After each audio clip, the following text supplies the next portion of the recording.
لم يلد ولم يولد ولم يكن له كفوا أحد بسم الله الرحمن الرحيم قل هو الله أحد الله الصمد لم يلد ولم يولد ولم يكن له كفوا أحد بسم الله الرحمن الرحيم قل هو الله أحد الله الصمد لم يلد ولم يولد ولم يكن له كفوا أحد بسم الله الرحمن الرحيم قل أعوذ برب الفلق من شر ما خلق ومن شر غاسق إذا وقب ومن شر النفاثات في العقد ومن شر حاسد إذا حسد بسم الله الرحمن الرحيم قل أعوذ برب الناس ملك الناس إله الناس من شر الوسواس الخناس الذي يوسوس في صدور الناس من الجنة والناس.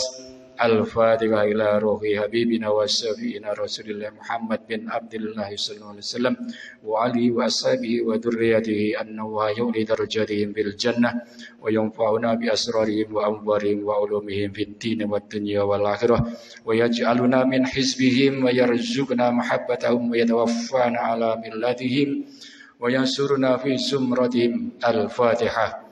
أعوذ بالله من الشيطان الرجيم بسم الله الرحمن الرحيم الحمد لله رب العالمين الرحمن الرحيم مالك يوم الدين إياك نعبد وإياك نستعين اهدنا الصراط المستقيم صراط الذين أنعمت عليهم غير المغضوب عليهم ولا الضالين آمين. الفاتحة إلى روح سيدنا علي أرايدي وإلى روح سيدنا المحجر إلى أحمد بن عيسى ثم إلى روح سيدنا الفقيه المقدم محمد بن علي بعلوي وأصولهم وفروعهم وجميع سادتنا علي أبي علوي أنه يقدس أرواحهم بالجنة وينور درائهم ويعيد علينا من بركاتهم وأموارهم في الدنيا والآخرة. الفاتحة. أعوذ بالله من الشيطان الرجيم بسم الله الرحمن الرحيم الحمد لله رب العالمين الرحمن الرحيم مالك يوم الدين إياك نعبد وإياك نستعين اهدنا الصراط المستقيم صراط الذين أنعمت عليهم غير المغضوب عليهم ولا الضالين آمين. الفاتحة إلى أرواح جميع سادتنا الصوفية أنه يقدس أرواحهم في الجنة وينور درائهم ويؤيد علينا من بركاتهم وأسرارهم وأنوارهم في الدنيا والآخرة ويلحقنا بهم في خير وعافية. الفاتحة. أعوذ بالله من الشيطان الرجيم بسم الله الرحمن الرحيم الحمد لله رب العالمين الرحمن الرحيم مالك يوم الدين إياك نعبد وإياك نستعين اهدنا الصراط المستقيم صراط الذين أنعمت عليهم غير المغضوب عليهم ولا الضالين آمين. الفاتحة إلى روح صاحب الراتب الأستاذ سيدنا الشريف القطب الغوث عبد الله بن علوي الهدد وعلوي أنه يقدس روحه بالجنة وينور روحه ويعيد علينا من بركاته وأسراره وأنواره في الدنيا والآخرة. الفاتحة. أعوذ بالله من الشيطان الرجيم بسم الله الرحمن الرحيم الحمد لله رب العالمين الرحمن الرحيم مالك يوم الدين إياك نعبد وإياك نستعين اهدنا الصراط المستقيم صراط الذين أنعمت عليهم غير المغضوب عليهم ولا الضالين آمين.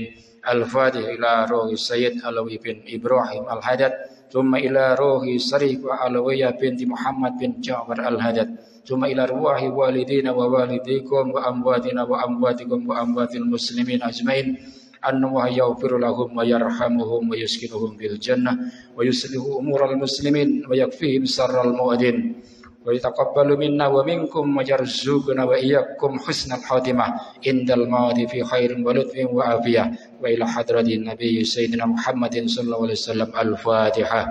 أعوذ بالله من الشيطان الرجيم بسم الله الرحمن الرحيم الحمد لله رب العالمين الرحمن الرحيم مالك يوم الدين إياك نعبد وإياك نستعين اهدنا الصراط المستقيم صراط الذين أنعمت عليهم غير المغضوب عليهم ولا الضالين رب اغفر لي ولوالدي آمين بسم الله الرحمن الرحيم الحمد لله رب العالمين حمدا يوافي نعمه ويكافي مزيدا اللهم صل على سيدنا محمد وأهل بيته وصحبه وسلم اللهم إنا نسألك بحق الفاتحة المعظمة والسمع المساني أن تفتح لنا بكل خير وأن تتفضل علينا بكل خير وأن تجعلنا من أهل الخير وأن تعاملنا يا مولانا معاملتك لأهل الخير وأن تحفظنا في أدياننا وأنفسنا وأولادنا وأصحابنا وأحبابنا من كل محنة وبؤس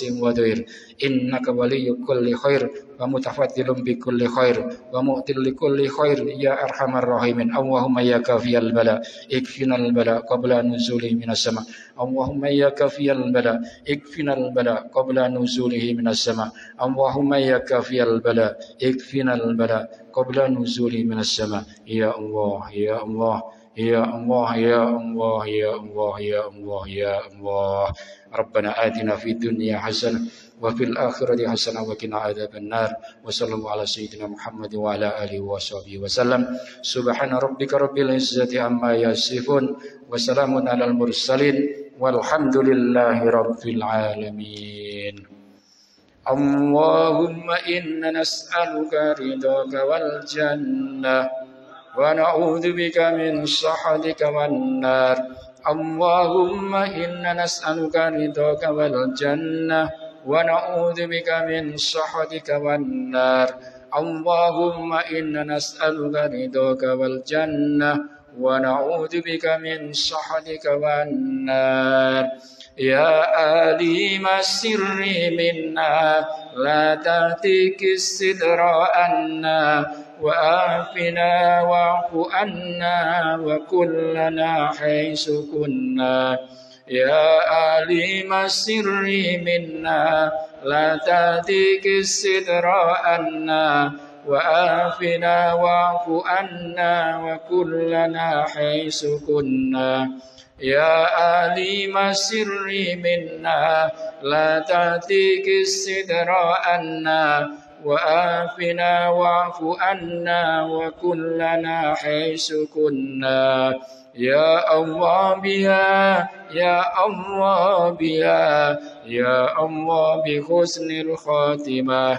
يا الله بها يا الله بها يا الله بحسن الخاتمة يا الله بها يا الله بها يا الله بحسن الخاتمة يا لطيفا لم يزل قلت فينا فيما نزل إنك لطيف لم تزل قلت فينا والمسلمين يا لطيفا لم يزل قلت فينا فيما نزل إنك لطيف لم تزل قلت فينا والمسلمين يا لطيفا لم يزل قلت فينا فيما نزل إنك لطيف لم تزل قلت فينا والمسلمين يا لطيفا بخلقه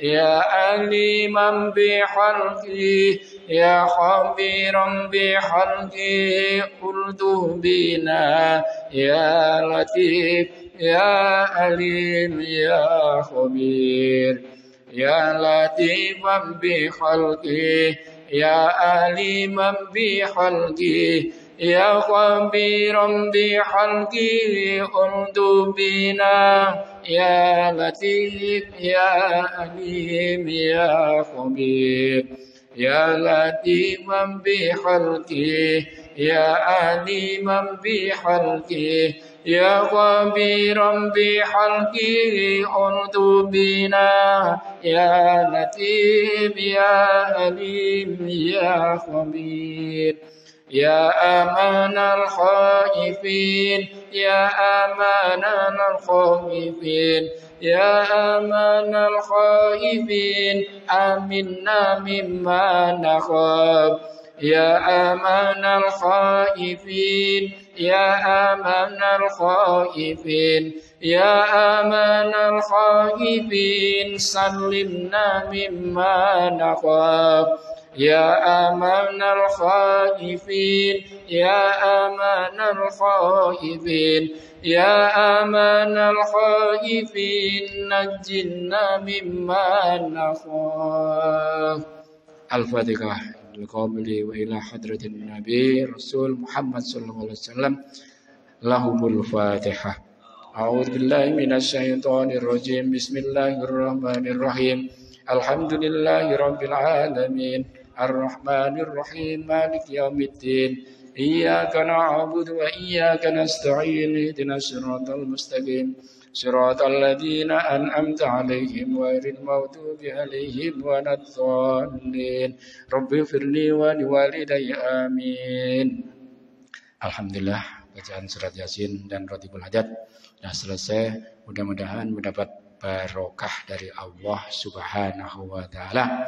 Karena pada saat ini kita berada di bulan Rajab. Mudah-mudahan diberkahi sampai bulan Sa'ban sehingga kita dipertemukan bulan suci Ramadan yang semua mengharap tentunya untuk bulan Ramadan. Wassalamualaikum warahmatullahi wabarakatuh.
A'udzubillahiminasyaitonirrajim. Bismillahirrahmanirrahim. Alhamdulillah. Wassalatu wassalamu ala sayyidina Rasulillah Muhammad ibni Abdillah sallallahu alaihi wa alihi wa sahbihi wasallam. Assalamualaikum warahmatullahi wabarakatuh. Kita masuk pada pembahasan Syarah Rotibul Hajat, zikir yang ke-14. Zikir ke-14 berbunyi, Ya Rabbana wa'fu anna wamkhul ladzi kana minna, yang artinya, ya Tuhan kami, berilah kami maaf dan hapuskanlah dosa-dosa yang ada pada diri kami. Sumbernya Al-Quran surat An-Nisa 106. Dan mohonlah ampun kepada Allah. Sesungguhnya Allah Maha Pengampun lagi Maha Penyayang. Sebenarnya makna dari zikir ini termasuk dari zikir yang telah kami sebutkan sebelumnya tentang kewajiban dan keutamaan bertaubat. Akan tetapi pada zikir ini menyebutkan permintaan maaf atas dosa-dosa dan permintaan penghapusan dosa-dosa tersebut. Zikir ini merupakan suatu pengakuan dari seorang hamba Allah dari kekurangannya dalam memenuhi hak-hak Tuhannya. Dan hal ini adalah derajat kesempurnaan seorang hamba Allah. Makna dari permohonan maaf lebih besar dari permohonan maghfirah atau pengampunan. Karena permohonan untuk menutup kesalahan. Sedangkan permohonan maaf maknanya adalah permintaan untuk menghapus kesalahan yang pernah kita perbuat, dan penghapusan kesalahan lebih besar daripada penutup kesalahan. Diriwayatkan bahwa Abbas bin Abi Thalib pernah berkata kepada Rasulullah, "Wahai Rasulullah, ajarkanlah aku suatu kalimat yang dapat kugunakan untuk memohon kepada Allah." Rasulullah Shallallahu Alaihi Wasallam berkata kepadanya, "Wahai Abbas, wahai paman Rasulullah, mohonlah kepada Allah permintaan maaf dan keselamatan di dunia maupun akhirat." Syekh Abdurrahman As-Suyuti dalam tafsirnya Ad-Durrul Mansur menjelaskan dalam tafsir surat Al-Jumu'ah, dikeluarkan oleh Ibnu Abi Syaibah dari Hilal bin Yasar, bahwa Nabi Muhammad sallallahu alaihi wasallam bersabda, "Sesungguhnya pada hari Jumat ada suatu waktu yang apabila seorang muslim memohon kebaikan kepada Allah, niscaya Allah pasti memberinya."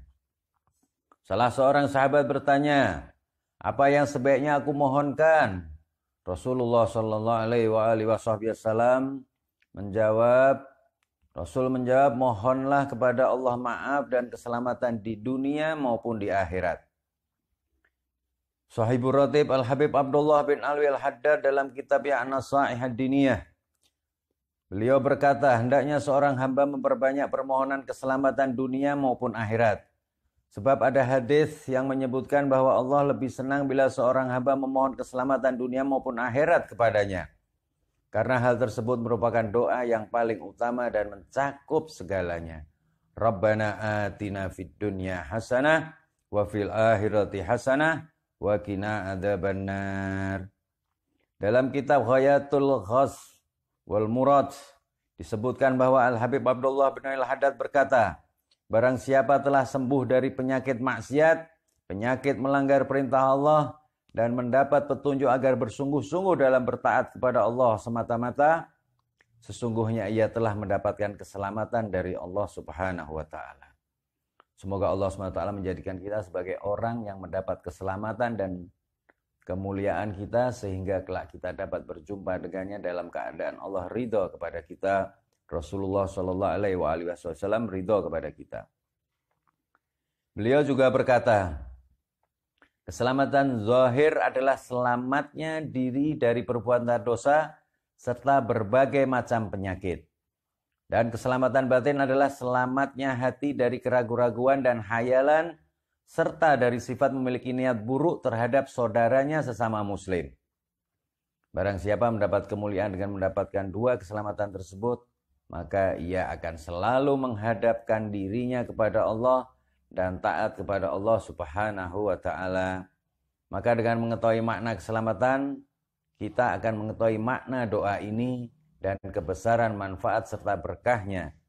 Wallahu a'lam. Ini penjelasannya pendek sekali, tapi manfaatnya besar sekali.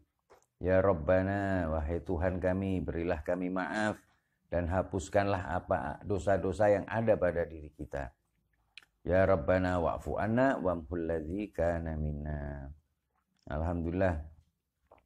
Ini pendek saja tapi insya Allah bermanfaat, dan penonton live Facebook ini memahami makna dari Syarah Ratibul Haddad yang ke-14 ini. Dan insya Allah kita akan lanjut dalam Syarah Ratibul Haddad. Insya Allah besok masuk zikir yang ke-15, ya dzal jalali wal ikram amitna ala dinil Islam. Insya Allah pendek, dan insya Allah alhamdulillah saya mendapat kabar dari beberapa jamaah Ratibul Haddad yang hadir di majelis saya maupun yang mengikuti saya secara live. Banyak sekali hajat-hajatnya sudah terkabul, termasuk saudara-saudara kami yang ada di Penang, Malaysia, juga yang ada kemarin dari Singapura juga. Siapa saya lupa. Beliau memulai membaca Ratibul Haddad, dan banyak sekali perubahan yang diterima dan banyak sekali apa-apa yang dihajatkan dikabulkan oleh Allah Subhanahu wa taala. Yang terpenting adalah kita istiqomah dalam baca Rotibul Hadad. Jangan ketika kita memiliki hajat aja baru kita baca Rotibul Hadad. Istiqomahlah selalu dalam baca Rotibul Hadad. Insya Allah kita terjaga dari hal-hal yang buruk yang tidak kita inginkan. Apabila kita biasa membaca Rotibul Hadad secara rutin, secara istiqomah, insya Allah dan insya Allah Allah menjaga kita, menjaga istri kita, menjaga suami kita, menjaga anak-anak kita. Karena apa? Karena dalam dzikir Rotibul Hadad itu sudah komplit. Perfect sudah. Semua ada. Iya. Semua ada dalam Al-Quran. Kita membaca Al-Fatihah, ayat kursi, amanah Rasul. Lalu banyak dzikir-dzikir yang dibaca oleh Rasulullah. Kita menjalankan doa-doa, kita lantunkan doa-doa, doa itu dibaca Rasulullah.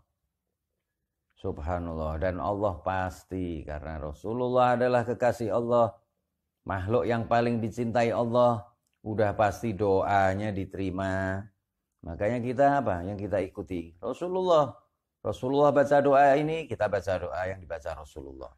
Insya Allah dengan berkah Rasulullah, dengan karena kita cinta kepada Rasulullah, membaca doa-doa yang dibaca Rasulullah, apa yang kita inginkan, kita hajatkan, akan dikabulkan oleh Allah Subhanahu wa ta'ala. Jangan khawatir, karena Allah maha segala-galanya, Allah memiliki segala-galanya, Allah mengerti hambanya yang meminta kepadanya, maka ketika kita sering mengetuk pintu Allah, sering meminta kepada Allah, pasti akan dikabulkan semua permintaan kita. Jadi jangan berhenti membaca terus. Ajarkan kepada orang yang belum membaca Rotibul Hadad. Pada suami kita aja untuk membaca Rotibul Hadad. Kepada anak-anak kita biasakan. Sehingga nanti dia besarnya tetap membaca Rotibul Hadad. Apalagi dalam bacaan Al-Fatihah untuk arwah kepada Rasulullah, kepada ahli baitnya, kepada sahabatnya, kepada istrinya, kepada cucu-cucunya. Tambahilah Fatihah untuk keluarga kita. Siapa? Untuk ayah kita yang telah arwah, yang telah meninggal. Atau untuk nenek kita, kakek kita, untuk siapapun. Dan ajarkan kepada anak kita. Sehingga nanti apabila Allah mencabut nyawa kita dalam keadaan husnul khotimah, anak-anak kita juga mengirim surat Fatihah kepada kita. Jadi satu ajaran, yang mana ajaran ini diberikan kepada Rasulullah, agar anak-anak kita taat kepada kita walaupun kita sudah arwah, sudah meninggal. Jadi tetap kita didoakan oleh anak-anak kita. Dan Al-Habib Abdullah bin Al-Haddad mengajarkan seperti itu. Supaya kita mengirim surat Al-Fatihah kepada arwah, kepada keluarga kita atau kepada orang tua kita yang telah meninggalkan kita. Subhanallah, subhanallah. Sungguh kita beruntung bisa mengenal Al-Habib Abdullah bin Al-Haddad melalui dzikir Rotibul Hadad ini. Insya Allah. Jangan khawatir, jangan takut, selalu yakin kepada Allah, dan hajat-hajat kita yakin diterima, maka kita akan mendapatkan kenikmatan di dunia maupun di akhirat. Dan kenikmatan itu yang kita dapat di dunia, kita akan merasakannya insya Allah. Dan kita bisa lihat hasilnya dari pembacaan Rotibul Hadad yang kita baca setiap habis maghrib, nanti kita akan merasakan hati ini selalu tenang, sejuk. Lihat anak kita bahagia, suka, senang. Anak kita taat kepada kita, subhanallah. Dan ini zikir akan mempengaruhi jiwa kita, jiwa siapapun yang membacanya. Kalau kita ajarkan kepada suami kita, kepada istri kita, kepada anak kita, maka jiwa itu akan menerima satu sinar cahaya yang Allah berikan ke dalam hati kita, ke dalam tubuh kita. Sehingga kita apa? Kita selalu tenang, sukun, sakinah. Jadi saya ingatkan lagi, istiqamah dan istiqamah dalam baca Rotibul Hadad, insya Allah, dan insya Allah kita diberi umur yang panjang dalam keadaan sehat wal afiyah, dalam keadaan kita bisa taat kepada Allah, taat kepada Rasulullah, dan taat kepada kedua orang tua kita. Wal afu minkum. Saya rasa cukup sekian. Wassalamualaikum warahmatullahi wabarakatuh.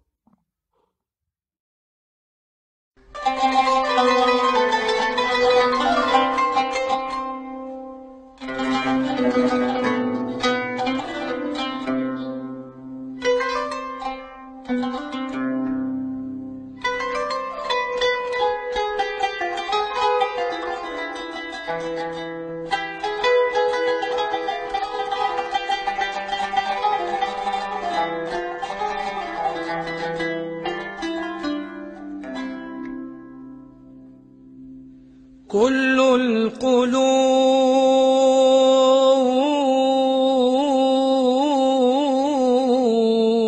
القلوب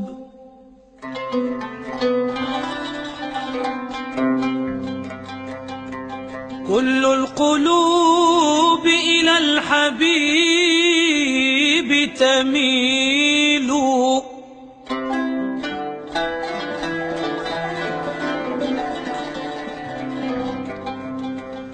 كل القلوب إلى الحبيب تميل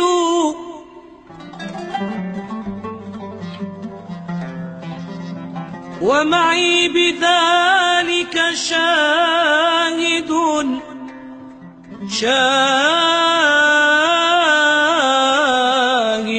ودليل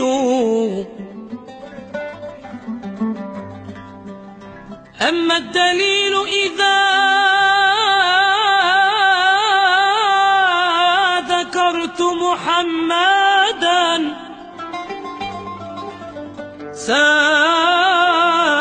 سارت دموع العاشقين تسيل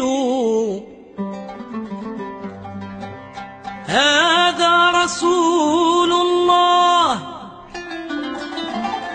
هذا رسول الله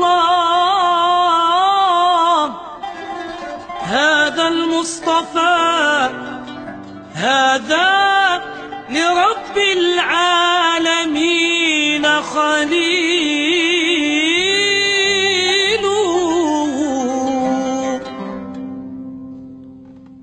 المداد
عجل بالنصر وبالفرج يا رب